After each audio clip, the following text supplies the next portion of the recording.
आपने ये कहावत तो सुनी होगी, जैसी करनी वैसी बढ़नी। यानी जो इंसान जैसा करता है उसे वैसा ही फल भोगना पड़ता है।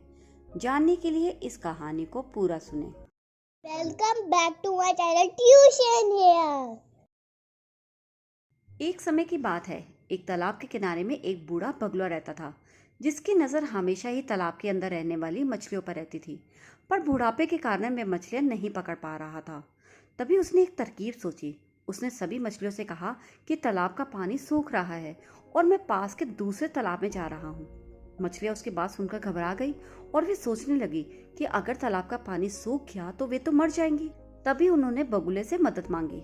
अब बगुले को अपना काम आसान लगने लगा। तभी वे मछलियों से बोला, मैं एक एक करके तुम्हें अपनी चोंच में दबाकर दूसरे तालाब तक छोड़ आता हूँ। मछलियां मान गई। अब बगुला एक एक मछली को अपनी चोंच में दबाता और ऊंचे टीले पर जाकर खा जाता। तालाब में मछलियां कम होने की खबर जैसे ही वहां पर रहने वाले केकड़े तक पहुंची तो केकड़ा, जो कि बहुत ही चालाक था, उसने बगुले से पूछा, बगुले भाई, क्या तुम मुझे भी दूसरे तालाब तक छोड़ाओगे? बगुले ने कहा, क्यों नहीं। उसने केकड़े को अपनी गर्दन पर बिठाया और उड़ गया। रास्ते में जैसे ही केकड़े ने मछलियों की हड्डियों के ढांचे देखे तो वह सारी बात समझ गया कि इस बगुले ने किस तरह सभी मछलियों को धोखे से खाया है।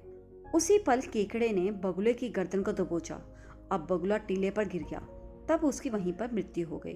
अब बगुले को अपने करने का फल भी मिल चुका था, क्योंकि उसने मछलियों को धोखे से खाया था। उसी तरह केकड़े ने भी उसे पीछे से वार कर कर मार दिया। तभी तो कहते हैं, जैसी करनी वैसी बढ़नी। यानी जो जैसा करता है उसे वैसा ही फल भोगना पड़ता है।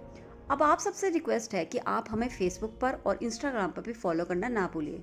और अगर आपने मेरे चैनल को अभी तक सब्सक्राइब नहीं कर रखा है तो कर लीजिए, ताकि मेरी वीडियोस की नोटिफिकेशन आप तक आती रहे।